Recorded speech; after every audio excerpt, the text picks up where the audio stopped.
Hoje a nossa primeira aula vai ser sobre cuidados com paciente grave. Na verdade, eu quero que vocês entendam como reconhecer um paciente grave.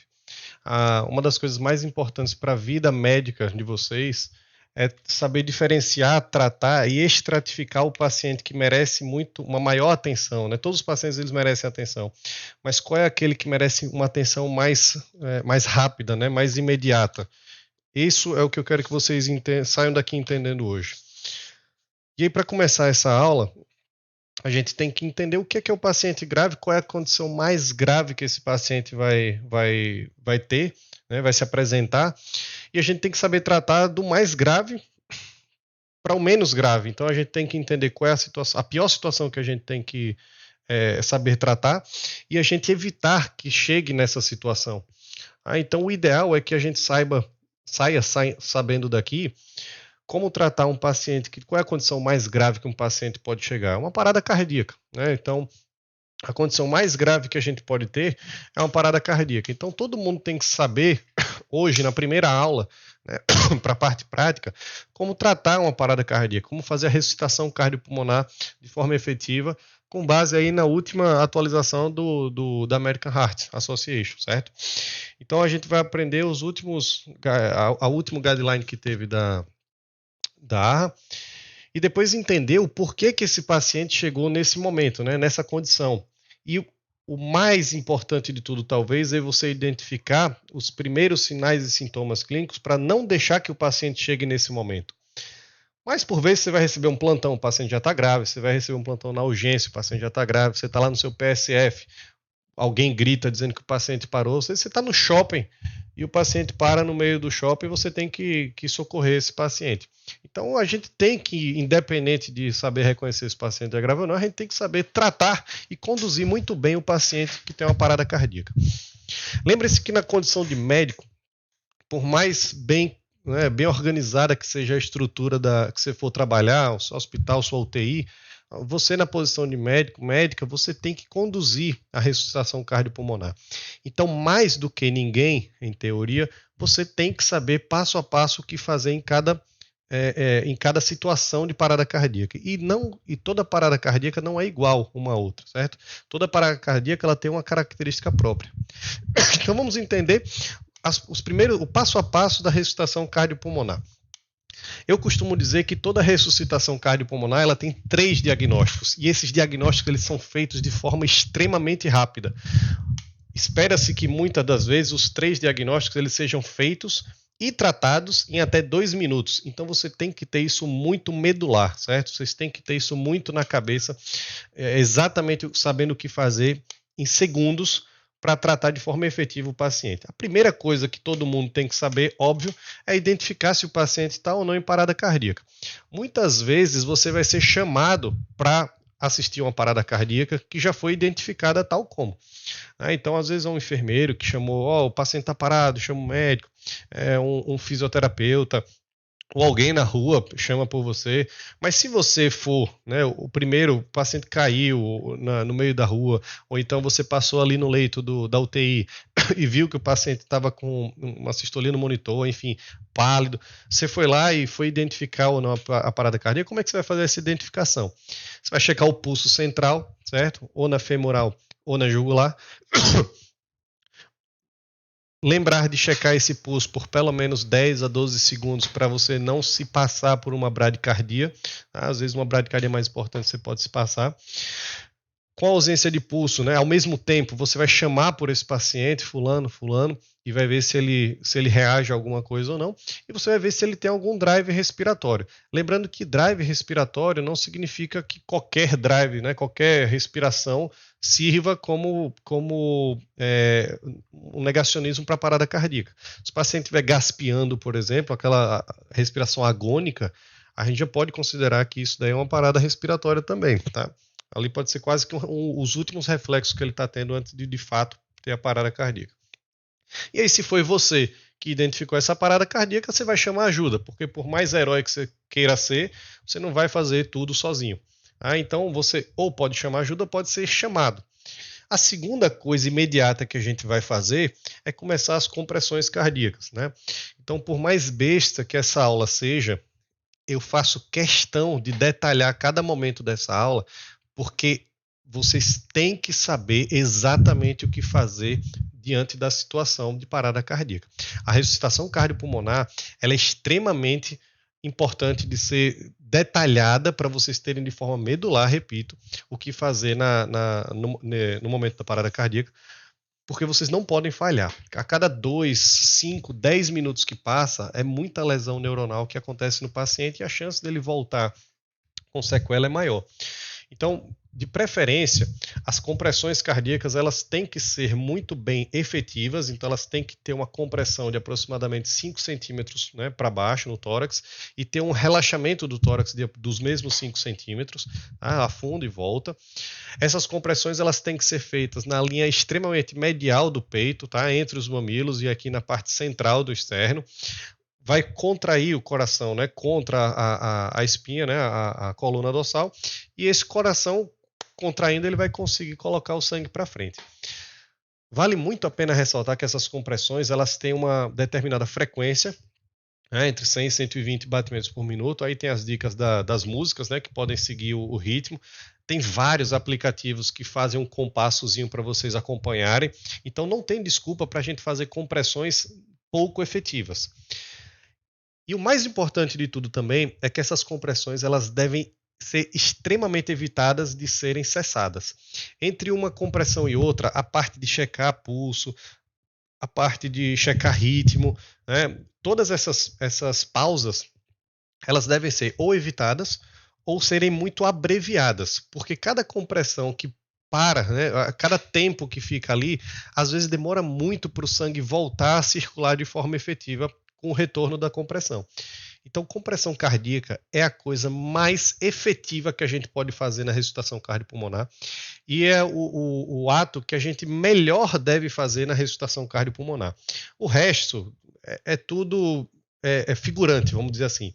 Isso daqui é o que de fato faz a melhora do paciente, porque não adianta nada eu fazer bicarbonato, fazer um monte de coisa e o paciente voltar cheio de sequela neurológica. Tá? Não faz sentido a ressuscitação cardiopulmonar desse jeito. Além das compressões cardíacas, né, em ambiente hospitalar, você já pode começar a pensar em usar adrenalina a cada 3 a 5 minutos. Normalmente a gente costuma usar a cada 3 minutos a contagem, né? E ali a preparação do material, da ampola, do flushzinho e tudo, ela costuma demorar em torno de 3 a 4 minutos para acontecer. Então a cada 3, 5 minutos é feita uma adrenalina. Lembrando que a adrenalina ela não é muito bem comprovada cientificamente que faz a melhora do paciente. Não dá para a gente fazer um grupo controle, por exemplo, de paciente com parada cardíaca e outro que vai fazer ou não adrenalina. Terceiro passo, né, vamos dizer assim, como eu disse, 3 diagnósticos. O primeiro diagnóstico é justamente a identificação da parada cardíaca, é o diagnóstico de parada cardíaca. O segundo diagnóstico é a checagem do ritmo, é qual ritmo esse paciente teve a parada cardíaca. A via aérea aqui eu coloquei logo agora para associar as compressões cardíacas com a ventilação. Então, se você está lá na rua, tá no shopping, faz o básico, né? O BLS, se você tiver, enfim, um AMBU, alguma coisa assim. Mas se você não tem, desculpa, se você tem, você está no ambiente hospitalar, você decidiu por intubar o paciente demorou para voltar, enfim, e aí você já começa a pensar naquela relação das compressões cardíacas com a incursão, né, a ventilação manual do paciente. A checagem de ritmo, ela é o segundo diagnóstico que tem que ser feito. Tá? Então, no próximo slide eu vou fazer a primeira diferenciação, né, da checagem dos ritmos, mas antes eu quero que vocês entendam que esse é o básico daqui, identificar a parada cardíaca, chamar ajuda. Iniciar de qualquer forma sempre as compressões e pensar sempre na adrenalina a cada 3 a 5 minutos. Intubar ou não o paciente, e o segundo passo, o segundo diagnóstico, checagem de ritmo. Nesse meio tempo que você chegou, identificou ou começou as compressões cardíacas, você vai parar e olhar para o lado. Vamos ver a equipe. Lembrem, vocês como médicos, né, como líderes da situação, vocês têm que ter muita noção do que está acontecendo ao seu redor. Então vocês têm que ver quem é que está contando o tempo, se as compressões elas estão sendo feitas corretas, porque elas são as coisas mais importantes que tem que ser feita na ressuscitação cardiopulmonar, e se as medicações que estão sendo pedidas, a adrenalina, o bicarbonato, o potássio, enfim, o cálcio, se eles estão sendo ditos em voz alta, de forma repetida. Então, ó, vou fazer uma adrenalina. Todo mundo tem que estar bem ciente, e bem claro na hora da parada cardíaca. É um momento que muitas vezes eu vou falar para vocês, né? Quanto mais a equipe se conhece, mais tempo trabalha junto e mais PCRs vão tendo, vai ficando um momento mais descontraído, às vezes até ficam brincando e tal, mas em teoria é para ser um momento que é sério, é um momento que tem que ter responsabilidade, é um momento que tem que ter agilidade. Tá? Eu costumo até dizer que a fala nesse momento aqui tem que ser uma fala mais incisiva, mais forte, não agressiva e mal educada, mas tem que ser uma fala firme para você ter, ó, fulano, você vai contar o tempo, né? Não é para perguntar quem vai contar o tempo, tem que ser uma coisa mais decisiva. Nesse momento a gente tem que ser um pouco mais incisivo, mas não de forma mal educada, né? Sempre com uma ética presente. Então, o primeiro ritmo que a gente vai ver são dois ritmos que a gente vai chamar de ritmos chocáveis. O primeiro ritmo que a gente vai ver é a taquicardia ventricular sem pulso. A gente vai ter uma aula de eletro lá na frente, que a gente vai voltar a falar sobre esses ritmos. Mas hoje a gente tem que saber, porque na hora que você colocar o desfibrilador lá no paciente, o DEA, pode ser que apareça esse ritmo aí. Então você tem que olhar para essa imagem e identificar que é uma taquicardia ventricular sem pulso. A princípio, vocês têm que saber o quê? Uma taquicardia, óbvio, ela tem 100 batimentos por minuto ou mais. Então, se eu puxar para cá, né, esses quadrados de linhas mais grossas, se eu puxar desse QRS aqui para esse, teria 300, e para esse segundo aqui eu tenho 150 batimentos. Então aqui eu já sei que tem um ataque cardíaco. Por que eu sei que isso daqui é ventricular? Eu não vejo aqui ondas P's, né? Não tem origem atrial, e o meu QRS está extremamente alargado, mais do que 120 milissegundos. A gente vai detalhar bastante isso daí, mas aqui eu tenho clara noção de que é um ataque cardíaco ventricular, né? Os impulsos são de origem ventricular, e aí eu digo que está sem pulso, uma vez que eu topei lá no paciente e vi que tinha ausência de pulso. Esse ritmo associado, né, ou junto a esse ritmo aqui, que é o de FV, o de fibrilação ventricular, a gente vai chamar de ritmos chocáveis. O que são ritmos chocáveis? Eu costumo ensinar para vocês que o ritmo chocável é justamente aquele ritmo semelhante ao computador. Vocês pegam um computador e abrem um monte de tela, um monte de jogo, um monte de, sei lá, vídeo, um monte de programa pesado, e o computador ele está ali funcionando a todo vapor, de forma meio aleatória, louca, e tem uma hora que ele trava, simplesmente ele para de funcionar, apesar de estar ligado. E aí o que é que todo mundo faz quando acontece isso? Quando o computador trava? Você vai lá e reinicia. Então o ritmo de taquicardia ventricular sem pulso e o ritmo de fibrilação ventricular, você dá uma reiniciada no coração. Ele está funcionando, ele está batendo, ele está fibrilando, ele está tremendo. Só que ele não gera contração efetiva uma vez que ele está tremendo. Uma vez que ele está muito taquicárdico, não dá tempo do coração encher e gerar o fluxo de sangue para o corpo. Então você dá uma reiniciada nele. Pô, vamos resolver esse negócio aí, reinicie começando direito. E aí ele volta a bater normal. Então quando a gente tem a checagem de ritmo, a gente sabe que taquicardia ventricular sem pulso e FV a gente entendeu, né, são dois ritmos chocáveis. Um eu estou batendo várias vezes rápido, né, por minuto, e o outro ele está tremendo, ele está fibrilando. Esse choque que a gente vai dar, essa desfibrilação, ela vai ser ou de 200 joules ou de 360. Normalmente eu vejo os 10, né, os 10 bifásicos, né, com até 250 joules. Quase nunca eu vi 360, mas possa ser que onde você trabalhe tenha um DEA monofásico. No Frigir é só você checar até onde vai a voltagem. Se for até 250, não tem como você botar 360, aquela ideia deve ser bifásico. Se for um monofásico, provavelmente ele vai até 360 joules. Então, literalmente você bota no 200 ou no 360 se tiver. Esse choque a gente vai fazer da seguinte maneira. O ritmo ele sempre é checado, assim que o DEA ficar disponível para você. Então você identificou a parada cardíaca, chamou ajuda. Pessoal, ajuda, traz aqui uma galera aí para ajudar na compressão e traz o DEA. Na hora que você começou a fazer as compressões e ao mesmo tempo chegou o desfibrilador, então você já checa o ritmo. Porque se for taquicardia ventricular ou FV, o paciente só vai ficar bem com o tratamento que é justamente o choque, né, a desfibrilação. Então você vai fazer o choque e você vai comprimir fazer as compressões cardíacas por mais 2 minutos. E aí você depois checa de novo e checa o pulso. Tá? Então, como eu disse, evitem o máximo de pausar as compressões ou abreviem esse tempo. Na próxima checagem, depois do choque, depois de 2 minutos de compressão, alguém já checa o ritmo e outra pessoa já vai checar o pulso desse paciente. Vamos dizer que na próxima checagem, depois desses 2 minutos, deu uma nova FV ou uma nova taquicardia ventricular. A gente faz um novo choque, faz novas compressões cardíacas por mais 2 minutos. Nesse momento, já que o paciente teve uma necessidade segunda aí de um novo choque, a gente pode fazer a miodarona 300 mg. Pelo ACLS, essa amiodarona aqui ela pode substituir a adrenalina. Não é que ela possa substituir, né? Mas ela entra na contagem aí dos 3 a 5 minutos. Na prática, eu confesso que ninguém fica pensando muito nisso, não. A galera faz a amiodarona e a cada 3, 5 minutos vai fazendo a adrenalina de forma paralela. Mas tá lá no ACLS, você pode fazer uma e alternar com a amiodarona.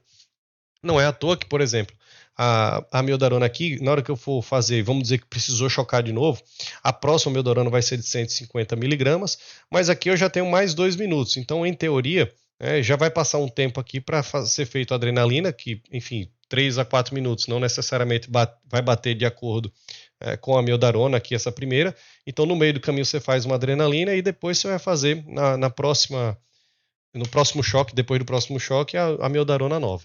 Tá? Então a ordem é essa. O primeiro choque não faz nada, o segundo choque faz 300 mg, se precisar de um terceiro choque faz 150 mg. Mais do que isso, aí não faz mais, certo? Não precisa mais fazer a amiodarona, vai continuar provavelmente desfibrilando o paciente. Lembrem sempre de colocar bastante gel, tá? Queima a pele, né? Vai deixar marca, cicatriz. Então quanto mais gel e melhor condução, melhor para o paciente, tá? Então, basicamente, o tratamento já foi feito. Primeiro diagnóstico, identificar a parada cardíaca. Segundo diagnóstico, checar o ritmo. Só que eu falei que são 3 diagnósticos. Esse ritmo aqui, esses 2 ritmos aqui, eles param por aqui. Se for taquicardia ventricular e se for FV, acabou. Acaba no segundo diagnóstico, você trata dessa forma. Se o paciente não voltar e precisar continuar dando choque, você vai continuar dando choque até você decidir por parar. Mas se ele voltar, acabou, né? Curou a parada cardíaca, o diagnóstico.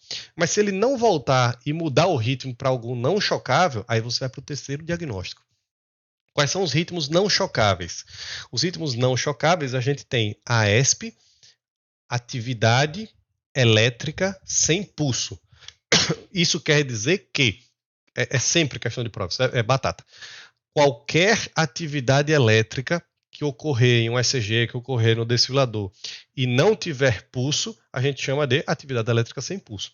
Então, na prática, o que acontece no dia a dia, quando você passa, olha para o monitor, o paciente está super grave, evoluindo para uma parada cardíaca, a prática é o paciente começar a bradicardizar. Você vai ver, estava 98, agora está 70, agora está 50, agora está 40.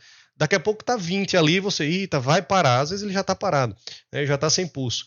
E além dessa bradicardia, o QRS, a onda P vai se perdendo e o QRS ele vai alargando. Ele vai ficando exatamente desse jeito aí. É isso daí que vocês vão ver no monitor. Então, quando vocês olharem para o monitor, um paciente grave, você está lá do lado do paciente, ele começou a bradicardizar, começou a fazer uma onda dessa, tenha certeza que você botar a mão no pulso lá, provavelmente ele já vai estar sem pulso. Então, isso daí é uma ESP, é uma atividade elétrica sem pulso. Mas, na teoria, na prova, a questão pode falar, ele tem onda P, o QRS é estreito, todas as ondas, os QRS eles estão saindo depois do onda P, tá tudo bonitinho, D1, D2, AVF, onda P positiva, tá tudo lindo e maravilhoso, mas o paciente não tem pulso. Isso é uma AESP, certo? Qualquer atividade elétrica sem pulso, a gente vai classificar como parada cardíaca. Então, além da AESP, né, que a gente já acabou de ver, a gente tem também a assistolia. Né? O que é a assistolia? A assistolia é justamente o coração aí não está funcionando nada, certo? Ele realmente não tem nem atividade elétrica e nem tem contração ventricular. Então, nesse momento aqui, a gente tem que ver o protocolo cagada, né? Que a gente sempre lembra do protocolo cagada. O que é isso? CA de cabos, GA de ganhos e o D de derivações. Então a gente tem que checar se os cabos estão conectados no monitor, a gente tem que checar se o ganho não está muito no mínimo. Né? A gente vai aprender na aula de ECG que a gente tem um ganho. Então, às vezes, está tendo aqui PQRST, PQRST, só que tão minúsculo que você não consegue enxergar.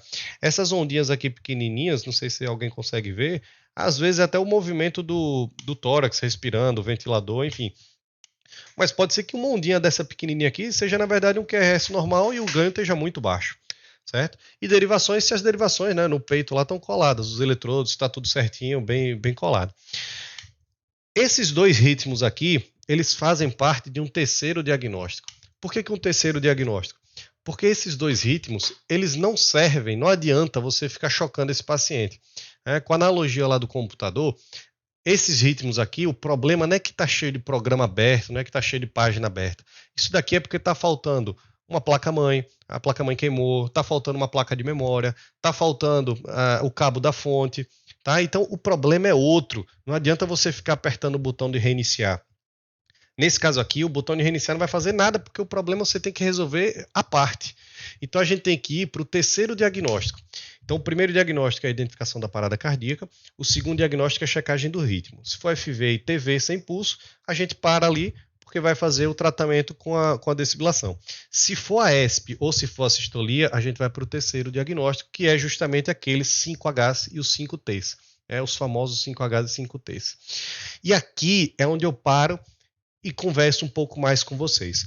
Porque em ambiente de extra-hospitalar, a FV e a TV elas são muito frequentes, são bem frequentes.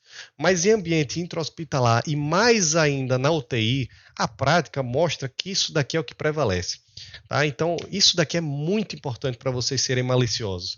Porque é muito fácil, lembre que eu falei, em 2 minutos vocês têm que fazer os 3 diagnósticos, tratar o paciente e fazer com que ele volte ao ritmo, à circulação espontânea.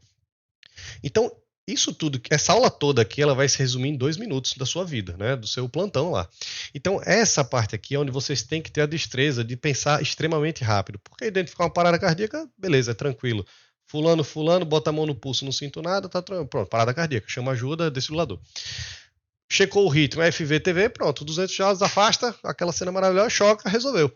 Agora, se for a ESP e a sistolia, aí eu tenho que lembrar, inclusive, se o H e os 5Ts, sei lá, nem dando tempo vocês às vezes conseguem lembrar. Então vamos parar para raciocinar isso aqui e ser, e ser extremamente automático na hora do pensamento. Vamos começar pelos T's. O primeiro T que eu quero falar para vocês é o tóxicos. Pô, mas ninguém toma chumbinho na UTI, ninguém, né, toma um veneno na UTI. Veneno. Mas o que a gente vai falar tóxicos aqui na UTI? Tóxicos, vocês têm que lembrar sempre, é de dormonide, é de fentanil, porque toda medicação ela tem um efeito bom, né? Um efeito cuja a produção dessa medicação ele foi desejado. Mas toda dose, se exceder um pouquinho a dose terapêutica, ela vira uma dose tóxica, certo? Então, quantos pacientes vocês não já viram na vida, acompanhando plantão, enfim, na vida prática, quantos pacientes vocês não já viram na vida que, pô, eu fiz um dormonide aqui para entubar e aí caiu a pressão, ela teve uma parada cardíaca. Isso daí ela parou por tóxicos, certo? Ela parou porque a dose que foi feita, provavelmente esse paciente não aguentou, foi prejudicial para ele.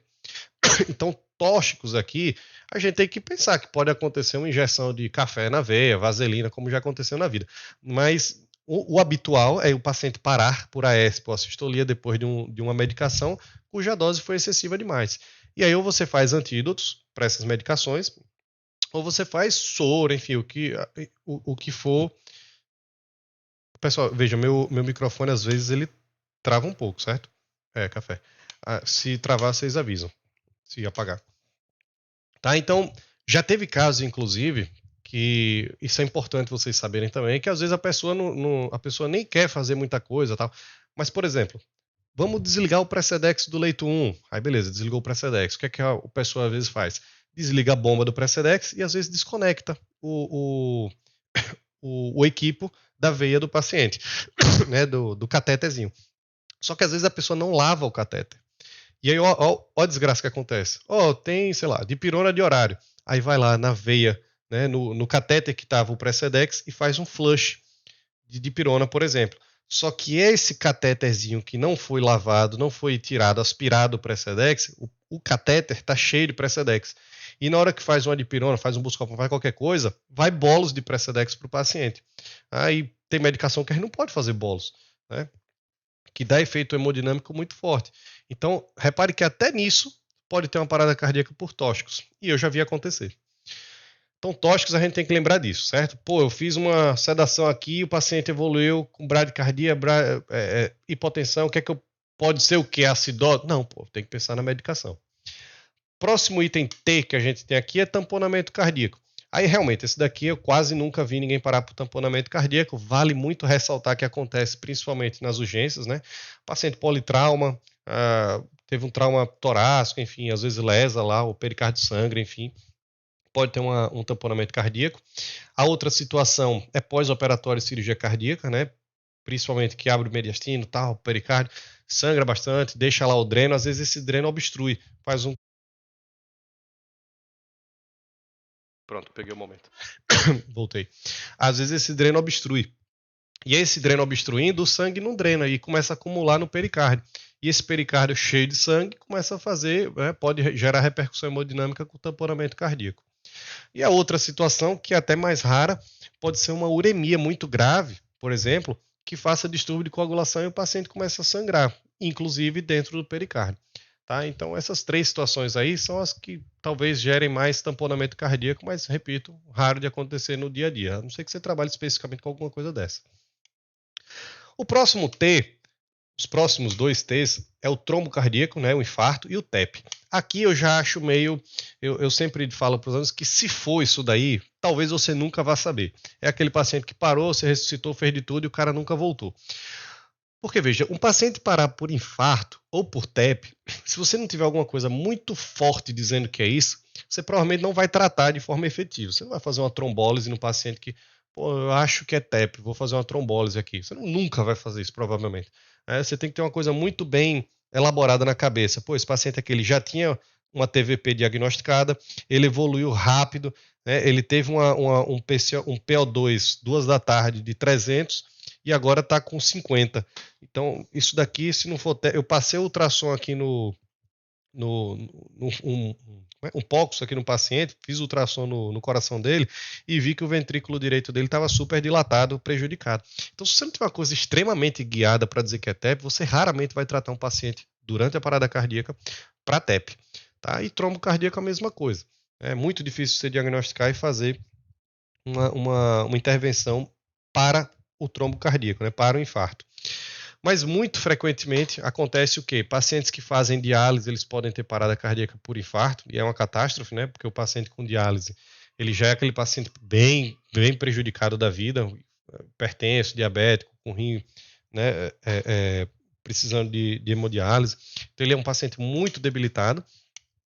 E o paciente por TEP, reza a lenda, né? Tem uma galera, inclusive no sul, que faz POCUS, faz uma coisa bem guiada, um ultrassom na urgência, e consegue encontrar esses sinais indiretos de TEP, né? De lesão das câmaras direitas. Mas, repito, aqui não é rotina, é muito difícil da gente fazer o tratamento, a não ser que tenha uma história muito boa. E antes de ir para o último T, a gente vai começar os Hs. Primeiro H, hipotermia. Pô, esse paciente que está na UTI, pô, você reclama, caramba, essa UTI está muito fria, está 19 graus, está 20 graus. O paciente não vai parar por isso. Tá? O paciente, para parar por hipotermia, tem que ser uma hipotermia nele muito grave. Então, esse frio da UTI, ele não vai matar o paciente. Mas, por exemplo, um paciente que está numa UTI com 18 graus, 17 graus, exposto, às vezes tomando um banho com água gelada, uma barriga aberta, uma ventilação mecânica lavando um monte ali, uma frequência alta, aí a gente tem chance, né, de fazer uma barbaridade. Então tem que ter cuidado. Às vezes que eu vi o paciente parar por hipotermia, foi em pós-operatório de cirurgia, principalmente cirurgia ortopédica. Nada contra os ortopedistas, mas o que é que acontece? O ortopedista, anestesista, está ali resolvendo um problema, jogo rápido aqui e tal, deixa o ar-condicionado todo ligado, torando, aí o anestesista faz a sedação dele, então o paciente ele já rebaixa o nível de consciência, já rebaixa o metabolismo celular, o ortopedista ele começa a lavar bastante aquela área exposta, então tem um ombro exposto, tem um fêmur exposto, é muito soro que vai caindo ali, o soro não é gelado, às vezes a coisa é de urgência, não é quente, cirurgia às vezes é de urgência, então vocês encontram várias situações, vários itens que corroboram para essa situação de catástrofe, que é uma parada cardíaca por hipotermia.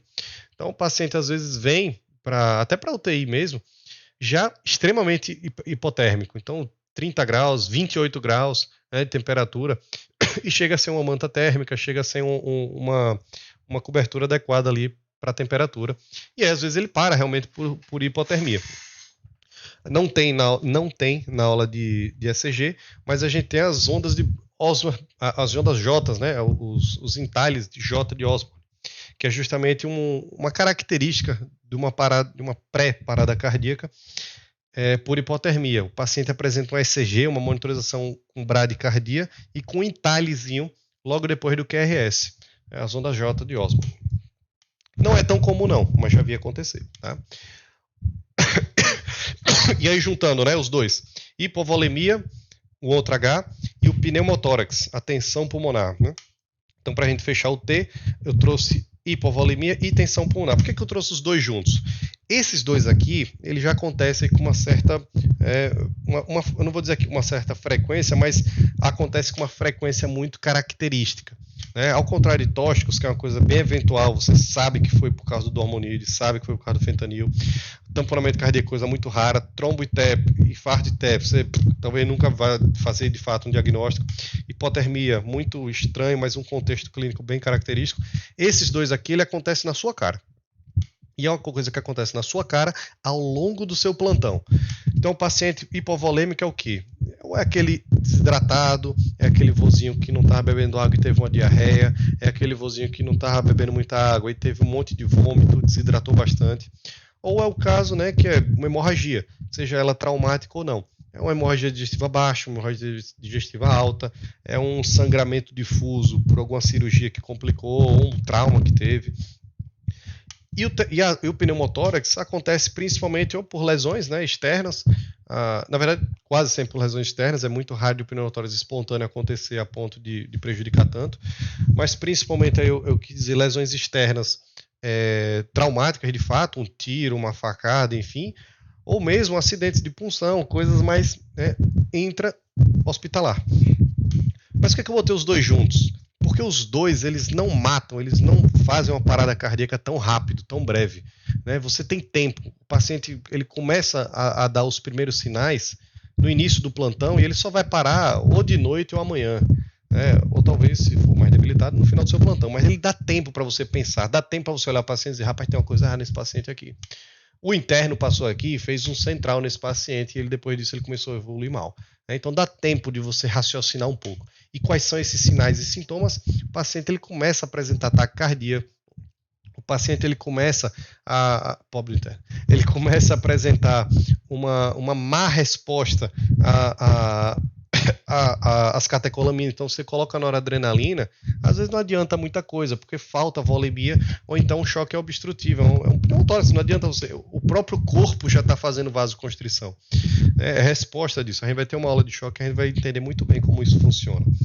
Mas hipovolemia e tensão pulmonar, ele dá sinais de que vai dar problema. E você tem como intervir de forma bem tranquila, porque tem tempo para isso, mas vocês têm que identificar. Então a gente vai identificar já esses sinais e sintomas nos próximos slides. Os outros dois Hs é a a hipocalemia e a hipercalemia, e a acidose. E por fim, a hipóxia.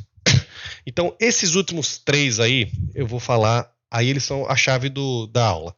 Esses dois, ele vem quase sempre hipercalemia e acidose junto. Então não dá meio que para diferenciar nem separar um dos dois. Hipocalemia é uma coisa muito mais, vamos dizer assim, previsível de tratar. Porque praticamente a gente pede exame todo dia, ou dia sim, dia não, pelo menos nos pacientes de UTI. Raramente a gente pede a cada 2, 3 dias. Então a gente sempre vai ver se o paciente está com potássio alto ou um potássio baixo. E a gente vai tratar isso. Mas a acidose, ela quase sempre vem com hipercalemia, então eu boto os dois juntos. Mas a acidose, o H+, né, que é representado, e a hipóxia são os dois itens que vocês têm que prestar mais atenção dentre todos esses. Porque o que acontece? Repetindo, tóxicos, raro, mas você sabe o problema foi aquele remédio. Tamponamento cardíaco quase nunca. Infarto e TEP você não vai diagnosticar bem. Hipotermia, muito característico, assim como tóxicos. Hipovolemia e tensão pulmonar, tem história, está desenhado na sua frente que é isso o problema. O paciente sangrou, o paciente fez o acesso, está desenhado. Agora, acidose e hipóxia são coisas extremamente opostas uma da outra. E são as causas de parada cardíaca talvez as mais frequentes no ambiente intra-hospitalar na UTI. Vou dar esses dois exemplos de paciente, certo? A gente tem um paciente do leito, sei lá, do leito 1, que é um paciente extremamente grave, um paciente extremamente cheio de comorbidades, hipertenso, diabético, já faz diálise, já tem uma perna amputada, está em sepse, lesão de todos os órgãos, se pensar, faz o SUFA, não tem 6, tem 7 itens lá com problema.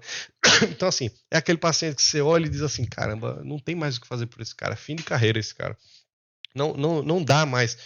Ele tá tendo disfunção de múltiplos órgãos, né? Você vê que ali é o limite do corpo dele de aguentar.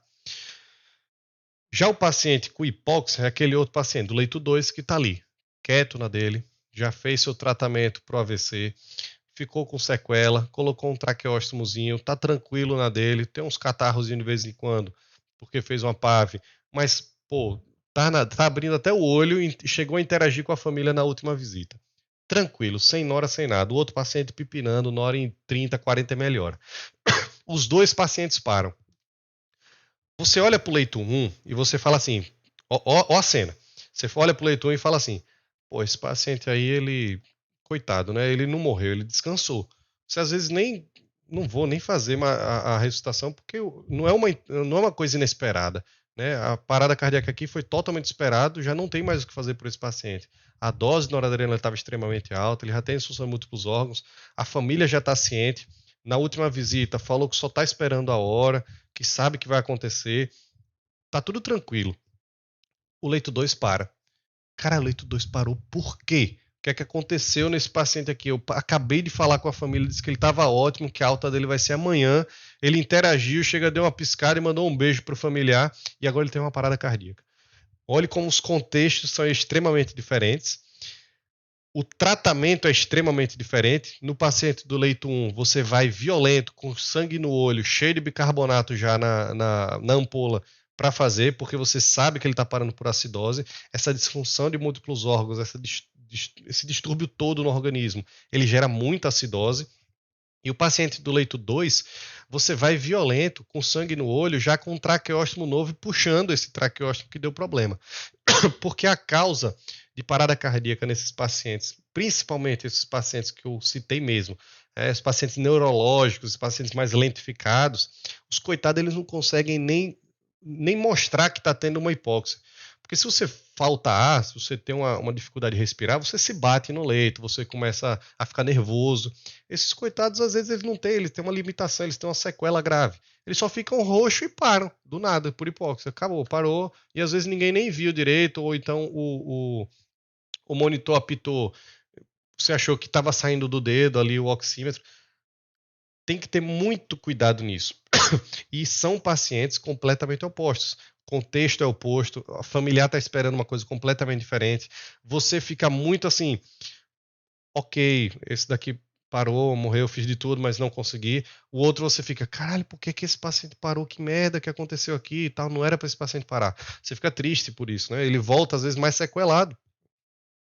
E até o tratamento, não só a parte do bicarbonato aqui, né, e a parte do bicarbonato aqui na acidose, e a parte da troca, né, da via aérea definitiva aqui na hipóxia, até a repercussão é diferente.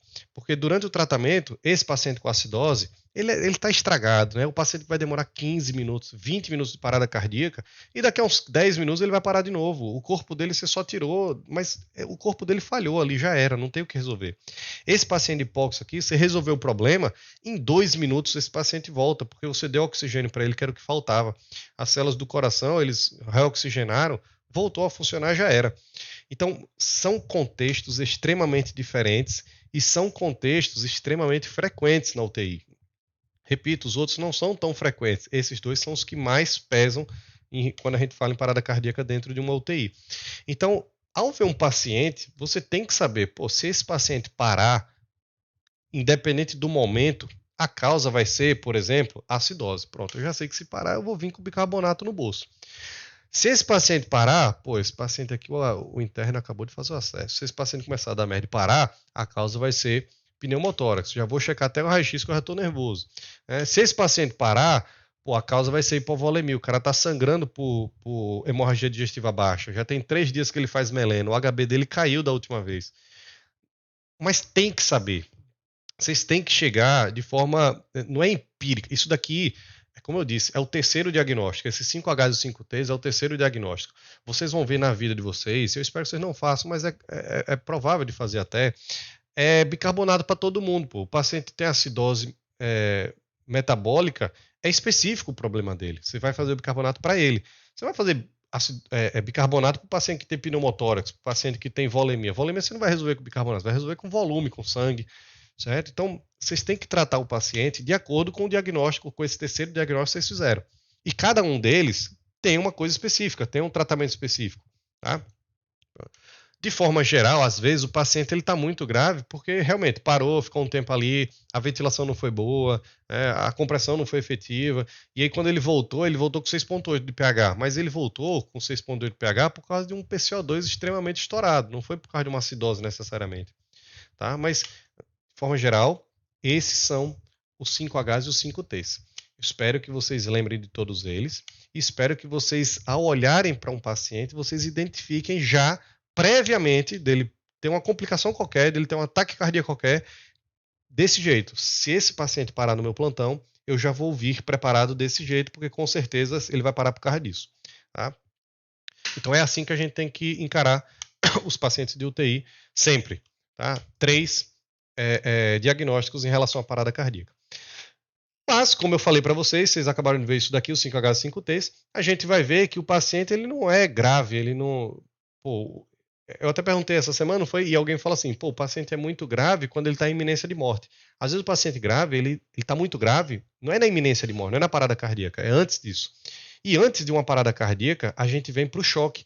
O estado de choque é aquele colapso hemodinâmico que vai culminar em parada cardíaca caso você não trate de forma efetiva.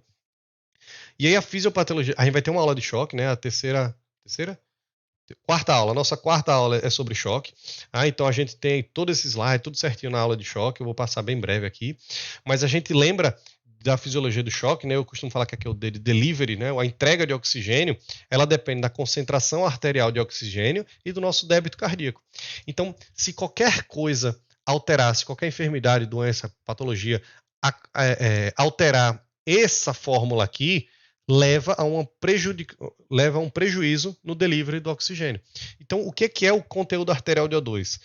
1,34 vezes o HB. Então, por exemplo, eu tenho uma hipovolemia, sangrei pra caramba. Isso daqui vai ficar prejudicado, o conteúdo arterial vai ficar prejudicado e eu vou prejudicar o meu delivery. Acabou. Eu tenho saturação de oxigênio. Se eu tiver hemácias ruins, anemia falciforme, enfim, qualquer condição, eu vou ter uma entrega de oxigênio prejudicada. Notem que aqui a fórmulazinha, ó, 0,0031 vezes PO2. Eu não preciso olhar para PO2, certo? Eu vou me preocupar com isso aqui quando eu quero pensar em conteúdo arterial de oxigênio. Afinal, o oxigênio está muito mais ligado na hemácia, né, saturando essa hemácia, do que solto no sangue.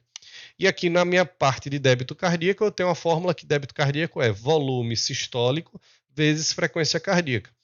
Ou eu posso ter essa relação de débito cardíaco aqui com pressão arterial é igual a débito cardíaco vezes a resistência vascular sistêmica. Então, outras situações que podem alterar essa fórmula, consequentemente, a entrega de oxigênio. Meu volume sistólico. Pô, meu coração ele não bate de forma efetiva. Eu tenho uma fibrilação atrial que meu ventrículo está tremendo. Eu tenho um ataque cardiovascular que eu não dou nem tempo do ventrículo encher de sangue para contrair de volta. Então eu tenho um prejuízo aqui no meu débito cardíaco que vai prejudicar a minha entrega de oxigênio. O paciente vai entrar em choque. A minha frequência cardíaca está prejudicada. Eu tenho, um BAVT extremamente grave, prejudicial, que está levando o paciente a ficar instável. Ele tem uma frequência de 20, de 25. Eu não tenho sangue suficiente circulando, né, débito cardíaco suficiente circulando para entregar esses oxigênios. A minha pressão arterial está prejudicada. Por quê? Porque a resistência vascular sistêmica ela dilatou toda. Ela caiu geral. Ela fez uma hipoglicemia? Não, saiu. Antigo. Certo? A resistência vascular sistêmica ela dilatou toda. Então ela chegou ali no choque distributivo, né, um choque séptico, anafilático, neurogênico. A gente vai falar sobre isso. E pelos motivos deles, né, cada um respectivo, eles vasodilataram a periferia. Então, essa vasodilatação fez com que o débito cardíaco ficasse prejudicado, uma vez que eu não tenho mais o volume suficiente para inundar esses vasos agora que estão dilatados. Então, tudo isso daqui prejudica esse sistema, né, a fisiopatologia do choque. Que sistema circulatório é esse? Eu vou prejudicar a minha pré-carga, eu vou prejudicar a minha contratilidade, eu vou prejudicar a minha pós-carga. Então, só para vocês verem, como é que fala? Um spoiler daqui da aula de choque. Esse é o slide mais bonito que eu já fiz na minha vida, eu acho. A gente tem aqui a pré-carga, que é o que vai chegar no coração. A gente tem a bomba cardíaca que a gente vai, né, ter o próprio coração. O nosso fluxo cardiopulmonar, que é justamente a saída do sangue do coração para o pulmão e retornar cheio de oxigênio. E depois a saída desse sangue oxigenado para o resto do corpo, que a gente vai chamar de pós-carga. Então aqui, se eu tenho um problema na pré-carga, se não chega sangue, né, volume para o meu coração, eu vou ter um choque hipovolêmico. Se o problema está na bomba cardíaca, vai ser um choque cardiogênico. Se o problema for nesse fluxo cardiopulmonar, alguma coisa que está obstruindo, dificultando a passagem, a ida do sangue para o pulmão, eu vou chamar de choque obstrutivo. E se o meu problema for na distribuição desse sangue para o organismo, o choque ele é distributivo. Tá? Então, um spoiler da aula de choque, a gente vai aprender aí na quarta aula, certo? Quarta semana de curso. Mas, antes do paciente entrar em choque, aí que tá, aí é que entra vocês, certo? Vocês diferenciados, máquinas de vencer. Vocês vão pegar o paciente, não identificar a gravidade desse paciente na parada cardíaca. Não identificar a gravidade desse paciente numa condição de choque. Vocês vão identificar o paciente nos primeiros sinais e sintomas que esse paciente começar a aparecer sinais de choque. Tá? E mais ainda, sinais e sintomas mínimos que você olha e diz, esse paciente vai dar problema. Tá? Então, quais são esses sinais e sintomas? O paciente mais chocado, mais para grave, a má perfusão tecidual vai ficar mais evidente. Então a gente vai ter uma pele fria, aquela pele pegajosa, uma cianose, um enchimento capilar, reduzido, né? O tempo de enchimento capilar ele vai estar prolongado. Tá? Aqui, o que é que acontece? Né? Principalmente no choque hipovolêmico, cardiogênico, obstrutivo, a resposta do corpo é justamente vasocontrair a periferia. Então você vai ter uma pele fria, né? sem sangue nenhum passando quase na ponta dos dedos, uma cianose já, uma pele pegajosa, com tempo de enchimento capilar prolongado, né? Um enchimento capilar reduzido. E esse asterisco aqui é justamente para lembrar que, se o choque ele for distributivo, ele é diferente dos outros três. Né? A gente vai ver bem isso, mas ele é diferente, porque ele vasodilata. O problema dele é justamente esse, vasodilatar. Na parte hemodinâmica, a gente vai, certo? Aqui eu estou citando para vocês, a gente vai estudar bem sobre isso. Na parte hemodinâmica, a gente vai apresentar taquicardia, uma forma de compensar também. Pô, tá faltando volume, né? O choque hipovolêmico, tá faltando volume, que o coração faz? Ele bate mais rápido. O volume que tem, ele começa a otimizar. O choque hipovolêmico, pô, tá faltando volume, o que, é que o corpo faz? Ele trava a urina toda. Não, não vai sair mais nada, tá faltando, vou deixar sair, é louco. Trava a urina começa a ter débito de menos do que 0,5 ml por quilo hora. E aí, em caso mais grave, vai acontecendo hipotensão arterial. É uma forma que o corpo tende a compensar, mas às vezes ele vai ter um momento que ele não vai conseguir. Então você tem uma queda de pressão sistólica, uma queda de PAM. Alterações do estado mental vão acontecer também, principalmente agitação, certo? Então lembrem que paciente agitado não é sinônimo de loucura, não é sinônimo de Aldol e Fenergan. Pode ser que esse cara esteja com baixa de oxigênio. Não chega a ser, né, enfim, característica de choque, mas muitos pacientes no COVID, ele está muito agitado, não faz VNI, coloca aí um Precedex. Coitado, devia estar agitado porque estava com baixa oxigenação, queda da entrega de oxigênio para o organismo. E isso faz o paciente ficar afobado, querendo oxigênio. E aí, choque, né, a parte laboratorial é principalmente a hipercalemia, desculpa, a hipercalemia não, a hiperlactatemia, que vai ser a característica, né, vamos dizer assim, que a gente vai acompanhar.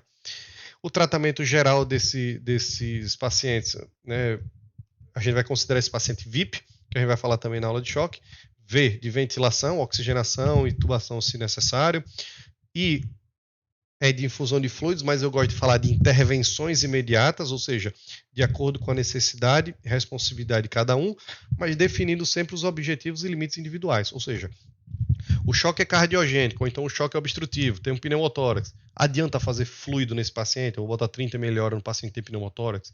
Não faz nem sentido um negócio desse. Né? Dá para entender fácil aqui que, pô, Não tem menor cabimento você fazer volume no paciente que está em choque obstrutivo. Você tem que resolver de forma específica esse choque. E o pump com drogas. Aí noradrenalina, vasopressina, dobuta, adrenalina. Isso a gente vai ver na aula de choque. Mas notem que, né, deixa eu só voltar isso aqui para ficar bem na cara. Ó. Quando a gente tem isso daqui, ó, choque hipovolêmico, é um H, hipovolemia. Choque obstrutivo, tamponamento, TEP e pneumotórax. Choque cardiogênico, aí pode ser FV, né, ATV, mas pode ser também infarto, certo? A causa de AESP 5H5T, infarto. Choque distributivo, a gente não vai ter de fato um 5H ou 5T para isso, mas sempre vem acompanhado ali uma acidose, né, um choque, por exemplo, séptico da vida, que vem uma acidose, uma hiperlactatemia. Isso daqui a gente vai detalhar bem na aula de choque, certo? Como eu estava dizendo, essa parte aqui são os sinais e sintomas de choque, né? Uma coisa assim mais grave. Mas tem aqueles sinais e sintomas que aparecem bem antes disso, que são os iniciais. Quais são os sinais e sintomas iniciais?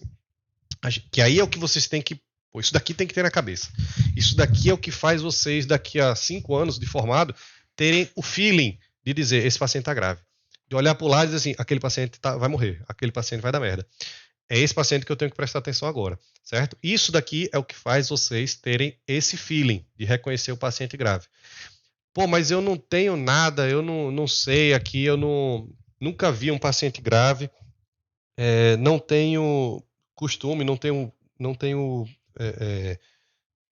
enfim, nunca vi um paciente de UTI. Não sei reconhecer um paciente grave. Pô, pega uma coisa objetiva. Qual é a coisa objetiva? Vamos para a tabela, vamos para scores. Tá? Quais são os principais scores que, inclusive, o Survive Sepsis recomenda? Score de CIS, Síndrome da Inflamação da Resposta Sistêmica Inflamatória. Então, você tem uma temperatura menor do que 36, uma hipotermia ou uma hipertermia. Você tem um batimento cardíaco maior do que 90, né, 90 BPM. Leucócito menor do que 4.000, maior que 12. Então, você tem uma leucopenia ou uma leucocitose. Você tem uma frequência respiratória acima de 20. E aqui a gente não mexe, né? O Quick SOFA, ele fala da mesma forma, de frequência respiratória maior ou igual a 22. Uma pressão sistólica menor do que 100 e um Glasgow menor do que 3, menor ou igual a 3. Na verdade, esse Glasgow aqui eu costumo dizer alteração do Glasgow, certo? Porque às vezes o Glasgow do paciente é 9. Vamos dizer assim, sei lá, ele é sequelado por algum motivo e já era 9, já era 10. Só que ele mudou, ele ficou 5, 4, certo? Então eu costumo falar alteração do Glasgow. Esses scores aqui, se eu tiver 2 ou mais pontos, eu já costumo dizer que esse paciente tem um mau prognóstico. Eu tenho uma frequência maior ou igual a 22, eu tenho uma pressão sistólica abaixo de 100, é indicativo de mau prognóstico. Eu tenho 2 ou mais critérios desse aqui sendo preenchidos, é indicativo que esse paciente está inflamado sistemicamente. Então ele está grave, ele vai dar problema. Você tem que resolver alguma coisa dele ali. Notem que essa aula ela é bem genérica. Né? É uma aula para você reconhecer que o paciente está grave. Qual é o capítulo do Cécio que vocês vão ter que abrir para resolver o problema, não importa. Mas esse paciente está grave e merece sua atenção. Tá? Então, o paciente está muito inflamado ou ter critérios de Quick SOFA alterado, induz que ele é grave. Mas esses dois aqui, eu acho que eles são muito inespecíficos, eles são muito sensíveis. O Quick SOFA é extremamente sensível. Qualquer paciente grave não passa aqui nele, não. Mas eles não são tão, vamos dizer assim, específicos. Né? Então, para completar, por exemplo, o Quick SOFA, a gente vai ver na aula de sepsis que ele completa com o SOFA. Né? E eu costumo dizer para vocês que eu sempre tenho que ver a parte ventilatória, a parte hemodinâmica e a parte neurológica do paciente. E a última é a parte metabólica, que é o quarto item que é completado pelo SOFA. Então a ideia aqui é vocês pegarem os pacientes graves e darem maior atenção. Outro score que a gente tem, que a gente usa lá na UTI até para dar alta, é o Early Warning Score, né, que é o EWS, ou você bota aí nacional na frente, bota modificado na frente, e aí vira o NEWS, né, o famoso NEWS. NEWS ou MILS, enfim, tem vários. Mas esse daqui, o NEWS, ele pega, olha o que é que ele pega. Ele pega frequência respiratória, ele pega escala de saturação de oxigênio, né, para os pacientes normais, vamos dizer assim, ou com DPLC, enfim, se está em uso de oxigênio ou não, pressão sistólica, frequência cardíaca, nível de consciência e temperatura. Então, se você pegar qualquer prancheta no Brasil, uma prancheta que o técnico de enfermagem ele preenche na UTI tem todos isso daqui, porque isso daqui é sinal vital, tá? Então, os sinais vitais, por que o paciente está na UTI? Não é necessariamente porque ele é um paciente grave, é um paciente que ele pode ficar grave. E o nosso trabalho da UTI, ele não é tratar os pacientes graves, é tratar todos os pacientes que são potencialmente graves para eles não ficarem graves. Então, a gente faz a monitorização intensiva, é isso daqui que a gente faz. É você chegar, passar no leito e dizer assim, por que esse paciente está com uma frequência maior do que 20 e uma taquicardia de 120, de 130? Tem alguma coisa errada nesse paciente. Então, é isso que é medicina intensiva, é isso que vocês têm que prestar atenção. Vocês têm que reconhecer um paciente grave, é pelo mínimo que vocês olham, às vezes, todo lado da UTI tem um monitor piscando, apitando, mas aí não dá bola. Mas é isso daqui que salva o paciente, porque todos os pacientes, eles, para entrar em choque, em estado de choque, eles vão ter essas miserável. Para entrar em estado de choque, eles vão ter essas alterações prévias, mínimas, bem antes de entrar em choque e muito antes de entrar em parada cardíaca. Tá? Vou dizer assim, tirando ali o paciente por hipóxia que obstruiu, deu uma tossida, o catarro veio, obstruiu o tubo e o paciente parou, todos os outros praticamente eles vão dar sinais e sintomas, né, sinais vitais aí alterados, muito antes de ter a parada cardíaca. 8 horas, 12 horas antes de ter a parada cardíaca. Então, isso daqui é o que vocês têm que se preocupar. É olhar para o paciente e dizer, pô, por que esse paciente está com oxigênio saturando 90%, uma respiração de 24, uma frequência cardíaca de 130, com nível de consciência alterado? Vai dar merda. Então, você é objetivo. São critérios que você, pô, eu quero GO e trabalhar no PSF. Mas você vai saber reconhecer porque é objetivo. Isso daqui você não precisa de feeling nenhum. E aí, para você pegar esses sinais vitais aqui, beleza, eu reconheci, mas como é que eu sei que é grave ou não é grave? Cada coluna dessa aqui, ele coloca uma pontuação. Então, o normal, 12 a 20, tá, maior que 96%, tudo certinho aqui, não ganha ponto, 0 pontos. Vai indo para os lados, vai somando 1 ponto, 2 pontos, 3 pontos, é as barbaridades, né? Frequência menor que 8, maior que 25, é barbaridade. Então, se você pega isso daqui e soma, dá entre 0 e 4, esse paciente ele está tranquilo. Você pode colocar ele numa enfermaria, você pode colocar, dar alta para ele. Se chegar um paciente na urgência, você pode usar essa tabela para definir se vai internar ou não. Você está tranquilo com esse paciente. Você pode rever esse paciente a cada 4, a cada 6 horas. É um paciente tranquilo que pode ficar em enfermaria. Agora, se esse paciente der uma soma de 5 ou 6, ou ele tiver uma pontuação 3 isolada, por exemplo, a pontuação dele deu 3, estaria aqui. Só que o 3 que ele deu é porque a pressão sistólica dele deu 240. Isso daqui é um 3 isolado. Ou a soma da pontuação deu 5 ou 6. Esse paciente eu já tenho que fazer alguma coisa por ele. É um paciente que eu vou passar. Eu fui chamado porque deu uma pressão de 240. Eu tenho que colar nesse paciente, fazer alguma coisa por esse sinal vital que está alterado, né? Enfim, o contexto do paciente vai depender muito da clínica. Fazer alguma coisa por esse e reavaliar já em 20, 30 minutos. Eu tenho que garantir que esse paciente vai ficar bem. Senão, eu vou pedir, esse paciente aqui ele não melhorou com as medidas iniciais, pode ser que dê problema, é melhor deixar ele uma monitorização contínua, vamos deixar na estabilização, vamos colocar na UTI, vamos fazer alguma coisa. Então, esses pacientes que têm pontuação de 5 ou 6 ou um 3 isolado merecem sua atenção e uma reavaliação muito breve para definir para onde é que ele vai depois. E caso ele tenha 7 pontos ou mais, aí provavelmente lascou, certo? Esse paciente está muito ruim. A exemplo, né, a gente teve muito paciente no COVID, que o que acontecia? Uma frequência respiratória de 28, 30, já batia aqui 3 isolado fácil. Uma saturação que com oxigênio já ganhava 2 pontos, provavelmente já tinha. Batia, sei lá, 92, 93, já ganhava mais 2 pontos, ou talvez até menor do que 91. Então já caía muito, ganhava 2, 3 isolados, aqui já subia pra caramba, já dava mais que 7 fácil. E a gente tinha alteração no nível de consciência, um paciente que já estava agitado, estava precisando de oxigênio. Então, todos esses pacientes, eles realmente precisavam de ambiente de UTI. Né? Qual era a intervenção que às vezes o pessoal na enfermaria, no pronto-socorro fazia? Colocava uma VNI, aumentava o oxigênio, mas na hora de reavaliar, continuava a mesma coisa. Então, rapaz, nunca trabalhei, acabei de me formar e parei na pandemia. O que é que eu faço? Usa essa tabela. Usava essa tabela e estava tudo certo. Você já sabia quem era o paciente que você merecia mais atenção e qual era o que ia para UTI ou não. Tá? Então, vocês estão em formação, tá, alunos, usa essa tabela aí que vai ficar sucesso. Médicos já tem o feeling, tá, já tem aquela coisa assim, esse paciente está grave ou não, já começa a ter essa experiência mais encarnada, mas usa a tabela, né? Usa o NIOS, usa o CIS, usa o SOFA, certo? É isso que vocês têm que saber no início. Reconhecer o paciente grave desde o início lá do problema, reconhecer de certeza se ele tiver em estado de choque, a gente vai ter uma aula de choque, e aí, enfim, não deu para fazer nada, você tratar a parada cardíaca desse paciente, caso ele apresente.